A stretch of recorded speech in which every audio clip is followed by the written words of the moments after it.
Hello, this is Neil from masterpaintingnow.com. I have a new tutorial for you, which will be doing some seated poses.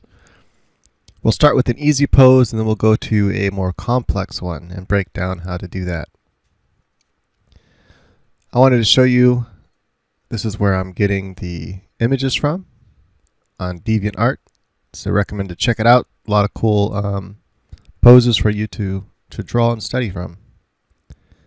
So for those that don't know, I am Neil from masterpaintingnow.com and I am one of the top art instructors on Udemy. I have over 84,000 students taking my courses. The most popular courses are Anatomy and Anatomy 2.0. So the first thing I want to establish is I want to exaggerate this movement right here. I know it doesn't really look like she's leaning a little bit, but she is kind of leaning a little bit like this. I want to kind of put that lean. I'm going to exaggerate it. Also, if you guys do me a favor and leave a comment, just type a quick comment and let me know. Vote. I would like your guys' vote. So vote on what poses you would like me to cover next. So what poses would you like me to cover next? And so here I'm actually relying on some anatomy. When I draw the neck, I like to rely on the anatomy, right? These two muscles here, the sternomastoid muscles that come from behind the ears and connect to the collarbone. So I like to draw those in and then draw the trapezius muscles, right? And that's what creates the shape of the neck. I'm now imagining the kind of like egg shape or bullet shape. I like to draw this kind of bullet shape for the rib cage. And remember that the rib cage, the bullet shape, is a little bit taller than this bottom shape here. At least where it goes to the crotch. But I'm also having to draw where her legs are because she's sitting on her legs, so her crotch is actually sitting a little bit higher, because remember the butt extends down a little bit farther than the crotch. Now remember to place the belly button. Now I'm relying on my knowledge of the human figure, right? That I teach in my anatomy course. And so I'm doing that same thing where I'm not trying to draw what I see, right? If I was trying to draw what I see, I would, pay attention to how all this lines up. I would, imagine different vertical lines and horizontal lines and diagonal lines and see how everything kind of matches up. And that's how you would place things. Well, you don't have to know really any knowledge of anatomy or to copy what you see, right? To copy what you see just takes a good eye and understanding negative spaces and little, like I said, making little angles and measurements and stuff. But that's boring. So instead, I'm looking at what I see and I go, okay, how would I translate that to anatomy? If I were to draw this from imagination, how would I go about that? So, like I said, the belly button is halfway between your love handles. So you know where the hips are going to be and where those hip bones start here. That's what the love handle attaches from the hip to the rib cage. And so between the hip and rib cage, you have the belly button in the middle of that. Another thing I decided I wanted to do, I do change it later just to show you what it would look like if we were to draw it more accurately. But I really wanted to emphasize what my mind sees. So my mind, when I look at this looks huge to me, right? This looks it looks gigantic to me. Now it's really not that much bigger than her rib cage. If I come straight down like this with lines, I can see, okay, it's really not as big as what my mind sees it as. But my mind, the way I'm interpreting this, it looks huge, right? And I don't know if that's how it looks to you, but to me, that's how it looks. So I wanted to draw how I see it and how it feels to my mind, right? So I'm drawing this much bigger. I'm really exaggerating this. And then I just draw really nice thick legs if she were standing there, just to show like this is how I would draw it if she were standing, and then I'm going to show what we do if she's sitting. I like to do these little oval circles. I did them quite lightly. Hopefully you can see those. And that just shows me kind of like where the folds of the leg would be, right? If she were to put her legs out for the splits, whatever. That's where the leg attaches. And you can see this like on G.I. Joe and stuff. You rip the legs off of G.I. Joe, they have this kind of oval shape here, and that's where the leg attaches. It's like a underwear shape, right? But 3D. And so here I'm relying on my knowledge of anatomy more than I'm relying on what I see here. Now you could start with a basic oval, obviously, but and the fat is actually going to come in a little bit closer here, because that's what would happen if you pull this leg in a little bit. The legs are being foreshortened quite a bit, right? So they're very, very short. So you have to remember when you're drawing a pose like this, not to rely on what you know in the sense of, you know how long the leg is, right? The leg is from here down to about here, the upper leg, right? The thigh. And so you know how long the thigh ought to be, but you also should have learned foreshortening. And so we go through that a lot more in my Anatomy 2.0 than I do in my first one. But I also go through all these fundamentals in my Fundamentals of Drawing course as well. And anyway, so you have to understand, how the foreshortening works. So just remember that, you have the knee here, you have this back here, there's a big foreshortening. And so I want to kind of change the shape here like this, but I want to still add that anatomical shape here where I have this muscle, which would be the serratus comes like this and it comes around. And remember, it attaches all the way down here to the inside of the knee, the medial side, like that. So, and then you have the vastus medialis right here that kind of sticks out. That creates this bump right here. Then you have another bump here, which would be created from part of that rectus femoris, that middle muscle, but also from these side muscles right here. And you have this indent that we talk about in my course, and I've talked about in other videos. So I want to make sure I get that shape in there. And here I'm just totally relying on my knowledge. I'm not looking at her calves at all. In fact, I don't really like the shape of her calves very much. So just going right into, when I usually draw calves, I draw this curved line here because it represents your shin bone. And then you add the lower calf muscle on this side and the higher calf muscle on this side. So there's an angle like this. And just add some basic shapes in there for that. And then here, I like to draw where the knees are going to be. And this is very helpful when you're drawing foreshortened legs, is draw where you know the knee needs to be. And I could have drawn the knee a little bit higher. But like I said, I'm not trying to go for accuracy. I'm not trying to draw exactly what I see. I'm trying to just interpret what I see. In that case, I'm relying more on how I would draw it from my imagination. I'm not really paying attention to angles and all that kind of stuff. And this is much more fun to me. Maybe you're a kind of person that really likes drawing exactly what you see and you like to do all these measurements and stuff. That's cool if that's what you like to do. But I find this far more fun to interpret what I see rather than to draw exactly what I see. Just doing a very loose chair. I'm exaggerating. So I'm exaggerating the chair as well, and I'm changing it because I thought it looked better like this, the shapes. I'm exaggerating, making it bigger because I made her bigger. So I got to make the chair bigger. I guess I could have made the chair the same size and she would be like sitting on part of this, which would be uncomfortable. I didn't think it would look good if I did it that way. Now here, I think I drew it out a little bit farther. So what I'm doing here right now is I'm thinking, what would the arms look like if they weren't foreshortened, right? Because here they're kind of coming toward us.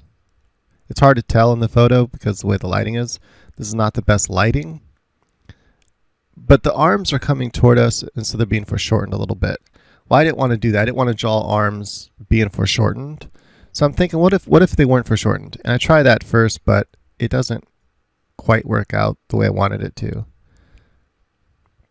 So now I'm like, okay, let's try to foreshorten it a little bit then, see how that looks like, and then not foreshorten it, make the hand a little bit smaller. And that's what's good about digital is, when well, actually, let's go back here real fast and draw the hand in real time. When I draw the hand, what I'm doing right now is I'm thinking about, the hand, but I'm so focused on the hand and the anatomy of the hand that I'm not relating that to what, how big the head is and the rest of the body. Now, I'm not zoomed in, so that's usually when I make this mistake, is when I zoom in and draw something, because then I'm so focused on what I'm drawing that I'm no longer, because I can't see everything else, that I'm no longer relating it to the whole. And here I am relating it to the whole, but I didn't draw a basic hand shape first, which is what I should have done, because then I would have related that to the whole. I was so focused on the hand that it's too big.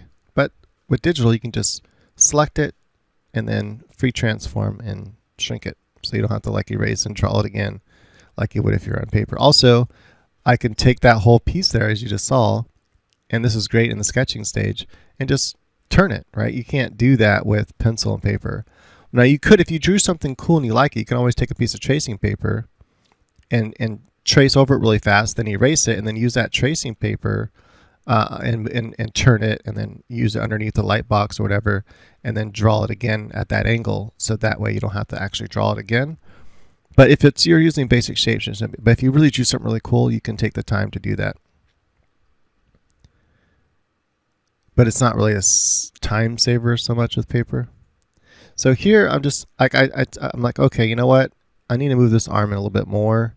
We're gonna go for some of the foreshortening. Like, so at first I was like, let's not foreshorten this, and this is more how it'd be if it wasn't foreshortened. But even this looks a little bit too long, so I'm like, maybe I should make that a little bit shorter. So I don't like how this looks. And I'm like, okay, if I make this shorter, then I have to make this one shorter. So I'm like, let's just go more with what is in the photo, I guess. So I'm redoing that. Now here's something, to think about too, is that after you have that bullet shape, imagine where the collarbones are here. Now normally collarbones would come out like this, but they're coming up, because the arm's being raised. But you can imagine a triangle that comes all the way out like this kind of triangle shape right here, like that. See that? And then you have like more of a, but just imagine this like triangles, so you have this kind of shape. See how I kind of squared the bullet shape off? Then imagine you have two triangles that stick out from that. And that's where your arms go. So you'd have the latissimus dorsi, and then your deltoids, which normally, and the collarbone normally come out like this. You can have like a circle like that, and the arm would come down. But so yeah, just think about that shape. It really helps. Just remember, it comes off the bullet shape. It helps you make sure you get the proportions right of the arms attaching to the body. So I take some more time here to kind of adjust this, because I'm just not happy with it. So I'm like, okay, I got to go more with what I see to make this look how I want it to. So I adjusted it to be more foreshortened. And I'm like, okay, that actually looks good. My fear was that it was going to look weird, because sometimes when you draw foreshortening, it looks strange. And so anyway, but I could have made it work. I could have pulled this arm out a little bit more, pulled the whole arm over, so it wouldn't have been able to come over. It would have been more on top of the head. So I could have done that, but I just kind of liked the way that looked. So I'm like, let's go with that. And how to place the breast here. So I already kind of drew the guideline here, and I've talked about this before, like where breasts go. Now we know her breasts are being pulled up a little bit, but they don't pull up that much. They still pretty much sit where they would go. But you imagine where the ribs are, right here, and the breasts you typically sit right there on the rib cage like this. Remember, there's this space right here, this space up here before the breast, right? That's more flat, and then you start to get to where the breasts are. And in this case, our breasts are smaller and they're being lifted up. So instead of being right here, they get lifted up and they get right here. But yeah, so anyway, how to place the breast, just remember there's this space up here, and then the breast fit right. Pretty much they fall right on this arch of the rib cage where the rib starts coming down like that. And remember that arch of the rib cage, they pretty much start, like the curvature starts kind of like where the sternum would end, like that.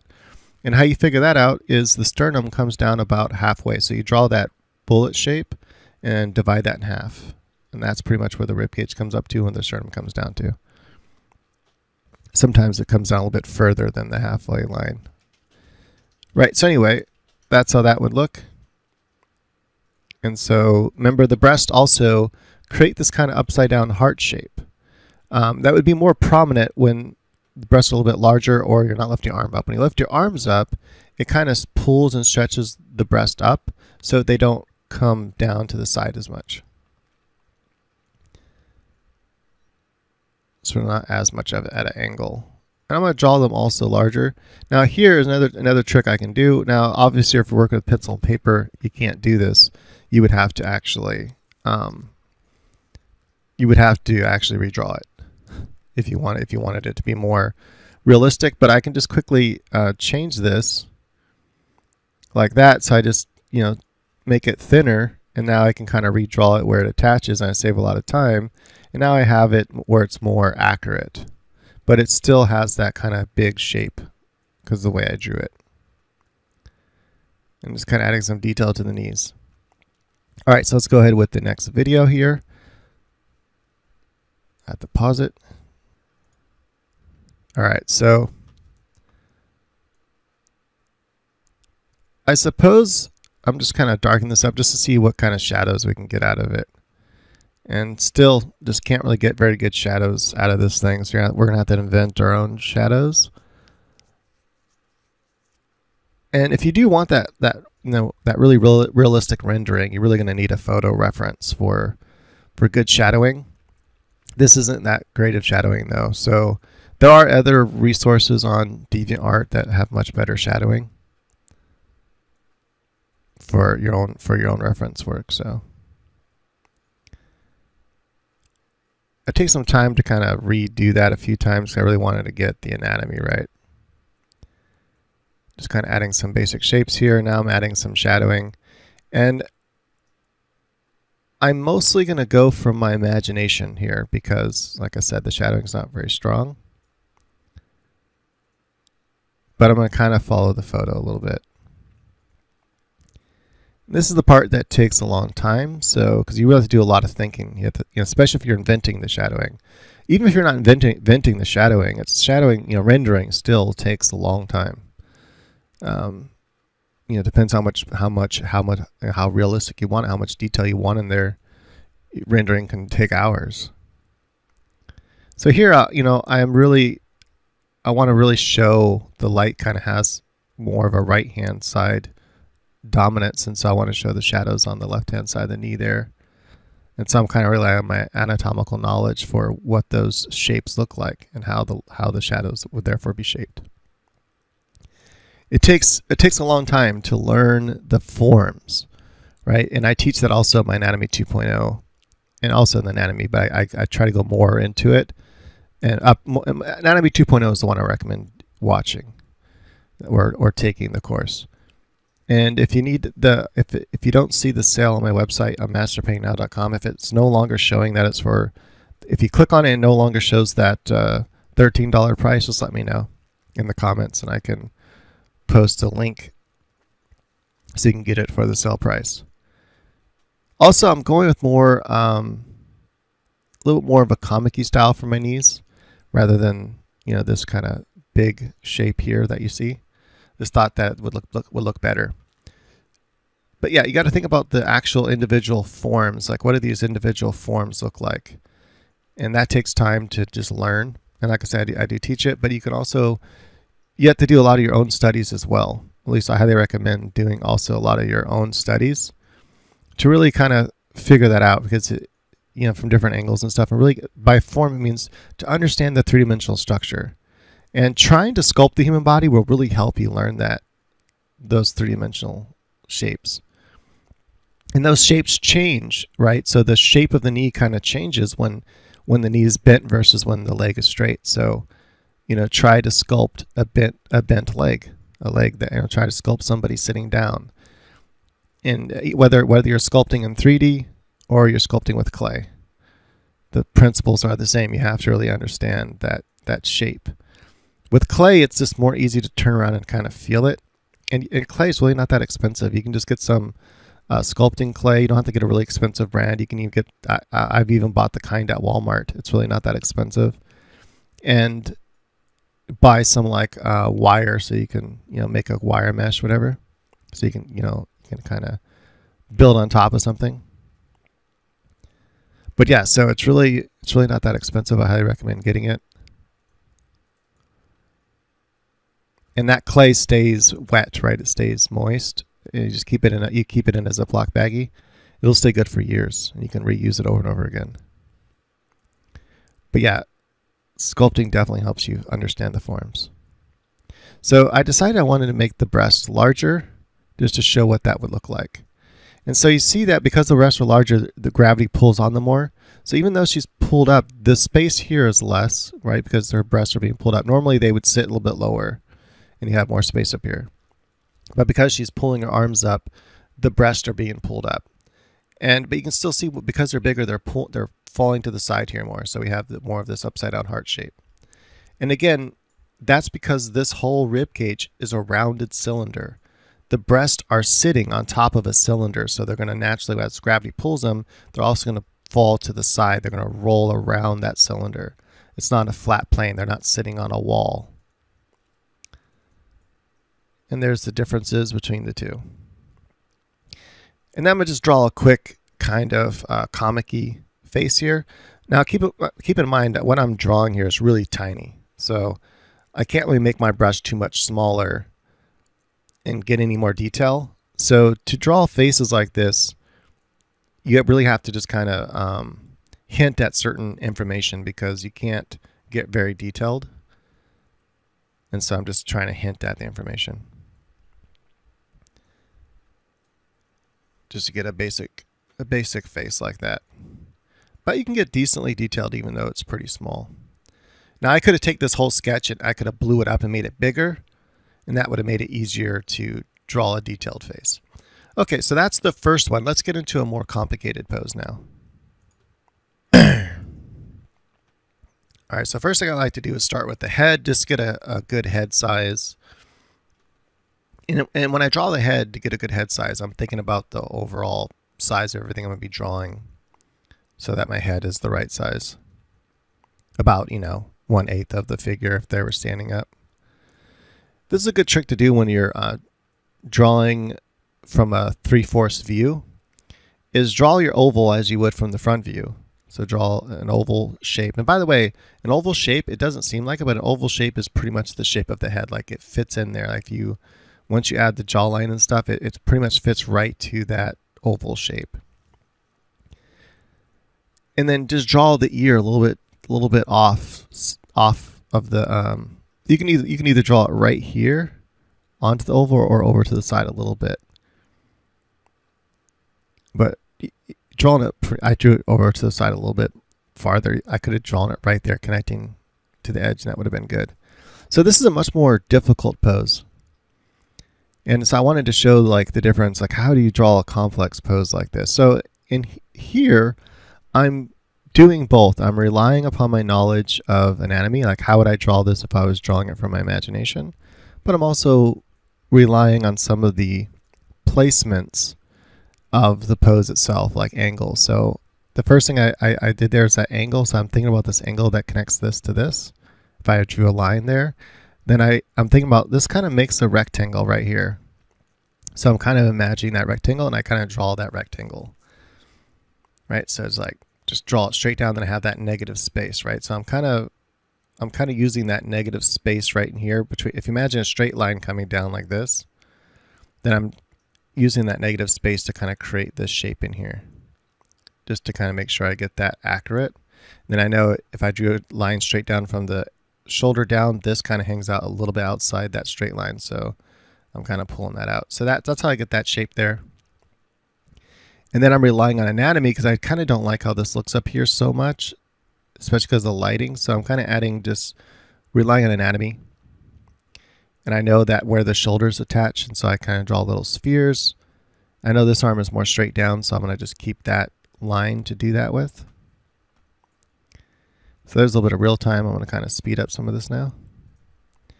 And then I'm going to kind of pull the leg out. Now here I'm also kind of relying on some of the information that we see here in the photo. I made the whole thing, I think I made my square a little bit too wide, and I ended up changing that. But I know that her knee kind of sticks out a little bit farther than the arm, so I'm just going to do that. I'm just going to pull it out a little bit farther than the arm.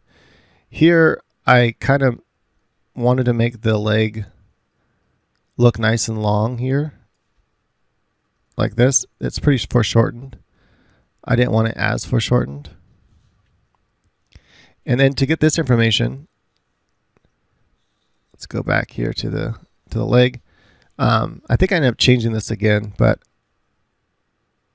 so I think about how this arm is coming down here. It's being blocked, right? It's going behind the leg, right? So you can actually, if you want to, you can even draw that going behind the leg. And so first thing I do, and I often do this, is I'll draw where the arm is going. So I'll draw like the placement of the hand before I draw the arm. So it's easier for me to know how do I connect the arm to there. And you know, and sometimes I'll just draw the placement like where the elbow might be, but like where the wrist and elbow will be. So if I know where the hand's going to be, then it's easier for me to figure out how to get there. Like, what does the arm need to be doing? If the hand is sitting here, there's only so many things the arm can be doing, right, to get there. And that's like if I was drawing from imagination. So I'm using that same from drawing from imagination idea. I'm relying a little bit on anatomy here, but you can kind of see it. You can see the bone here, and you can see part of the bone coming back like that. All right, so you can see that a little bit. That is, you can see the ulna going back to the elbow, which makes part of the elbow. In this case, I didn't draw through. I probably should have, especially because I'm doing a tutorial, so I should have probably drawn through the leg. It is a good practice. So here, notice I'm drawing where the hand's going to be and where the elbow is going to be, so I can, then all you have to do is just connect it with cylinders, and then you can add the anatomy on top of that. Right, so I have the basic shape. Then in this case, I'm kind of adding some anatomy already. But if you need to add, it's easier to draw the cylinders first to make sure you get the placement right. But I was pretty sure I had the placement right. I can kind of see it in my mind.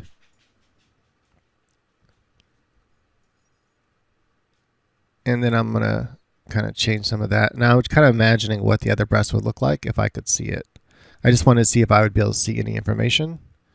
I know I can't see it here, but I wanted to see practically would I be able to see any information, and I can't see any information, so I'm like, okay, that's fine. Since I can't actually see it, I'm not going to draw it. Draw some basic shapes here. And so instead of trying to redraw the whole thing, because I knew it was too wide, I just shrunk it. Just took it and shrunk it horizontally. So that's a good trick you can do. Now, if you're working with pencil and paper and you make a mistake like that, you have a couple options. Well, obviously one is to just redraw it. Another one is to scan your drawing, put it into a program, and then do this to it, and then print it out, and then use a light box and draw all over it again. So you don't have to redraw everything. Or you could, if you don't have a light box, use tracing paper, draw it once, and then draw it again on the other side, and then draw it a third time, and so it prints onto the paper, like it pushes the pencil onto the paper. So what I noticed here is I'm paying attention to the shape, but I know it has this shape like this, and then you have this part coming out right here because of the tibia, and I think I exaggerated that a little too much, and I don't really like it, so I go back and change that. So toes, I do this kind of step. I can't remember who I learned this from, but it's just a really cool shorthand for toes, and it just makes them look really nice. That toe is giving me some problems. Like, I didn't like how it looked, so I drew it a few times. I go back and revisit that again too. I was like, I'm just gonna leave it alone for right now. So you can see I'm really kind of emphasizing the light coming from the right hand side more, which you don't really see so much in this photo. But you just see a little bit. But the light's coming way too straight on. The light's too straight on. They should turn the light to the right more. You can tell the light's too straight on because see the shadow right here from this arm? If the light were more to the right, that shadow would be more right here or even right here. I think I just decide to ignore that shadow altogether because it would be kind of like behind the arm. So that's pretty much how you do it. So I'm kind of like using, oh, this smile bothers me so much. I was just going to do a quick shorthand smile, you know, like a comic-y type thing. And it was just bothering me so much. So I revisited a couple times. And we'll kind of just fast forward through that. Like that smile looks okay. But I'm just like, no. And then it's like, I just thought that didn't look right. So I'm like, that doesn't look right either. Let's just do something like that. So now it's more like a realistic smile, but I don't know if it looks as good as the first one I did. Let's go back and revisit that knee. I know there we go. So I kind of erase it and then just make it a little bit more smooth. That looks better. Kind of darken her hair up a little bit. And so these are just sketches. You know, I'm not trying to do a render drawing. And usually I don't even bother with the toes. For sketches, I just leave the basic shapes there, but I want to just do like just shorthand quick toes here. Again, I'm using that same stepping method here, but I'm just foreshortening the toes because they're coming toward us. So I'm just kind of making that stepping process a little bit more shortened. And the shadows go right on the step that goes down. So the step up and the step up here, these two steps remain light, and the steps in the middle get a little bit of shadow. So it kind of emphasizes that stepping process. Right, so anyway, that's it for the video. And yeah, so that's how I go about doing this. Why I talk really fast. I'm going to go back to something here and go real time. So what I'd like you to do, if you've watched this video and you enjoyed it and you learned something at all, do me a favor and leave the comment and let me know what would you like to see? What kind of poses would you like to see? Or just in general, what kind of tutorial would you like to see on the channel next? And then also, I'm working on another course. Well, I'm getting prepared to work on another course. I have a few different topics that I want to do and that people have requested. Can you leave a comment and vote what topic would you like? So the topics that I have would be like one of the ones I want to do is how to design and draw clothes and folds. Another one is how to do the basics of animation. So that we can get into animation, and it'll be like teaching stuff that you would learn from like the animators. What's that book called? The Animator's Guide. I can't remember exactly what it's called now. He actually has a really good course, but it's like $900. It's crazy expensive. But I can pretty much teach everything he does in that. I've taken that course several times and read the book several times and practiced all that. And anyway, so it would be much cheaper. And I think I could teach it better, honestly, because it's really a slow course, and it doesn't need to be. But great animator, but that doesn't always mean that equates to good instruction. Anyway, so that's another one. And if you have any ideas like what you would like, if you know the courses I already have, another one would be how to draw fighting poses. So how to draw people that are fighting. And another one is how to draw romantic interactions, it's like lovers and stuff like that. Because, drawing people interacting together is a lot more difficult than drawing a single person, right? Like this pose is pretty difficult to draw, but drawing two people interacting together is much more difficult. And because you have to account for their weight distribution between them.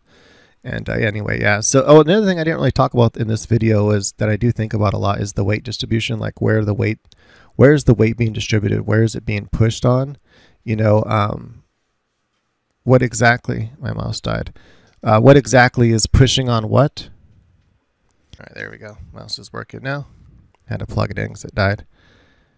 But yeah, so for example, in this pose here, you want to think about, what's pushing on what. So this foot right here is on the ground, right? So it's planted on the ground, so we know gravity is pushing up, right? Because if she's standing and her weight is on this foot, then gravity is pushing up into the leg. So I imagine like an opposite force, right? Like Newton talked about.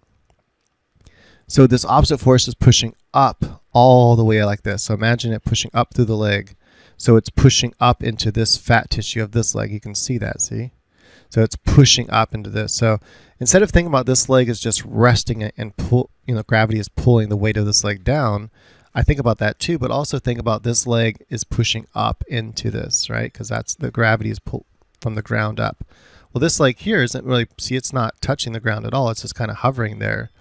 And so since this leg is not touching the ground, gravity is not pushing up in this leg is just hanging there. And so you want to think about this as almost like just draping over. But the butt, the whole entire butt here is being pushed into the chair, and the chair is being pushed into the ground, so gravity is coming up into the butt and pushing up into the body. So I think about all this being pushed up. Yeah, so think about all that kind of stuff. Think about this arm is down here, and so the leg is being pushed up into this arm here, and that you can kind of see some of that wrinkle of the skin here. So this arm is coming here, and it's all being pushed up into. So I think about all that as well. And I thought I had the other video I can show the other drawing, but I don't. But yeah, so you just want to think about how gravity is kind of pushing, and also, how the person is bending or turning, what that does to skin, and then think about, the force of the movement. There's not a whole lot of force in this movement because she's just sitting there. But if they were like running or something, you want to think about, like from an animator's point of view, like where is the force going? Where's the direction of the movement going? What's the next few frames they will be doing? What were the previous few frames? You want to kind of imagine it as an animator. But all right, thank you for watching. I'll see you in the next one.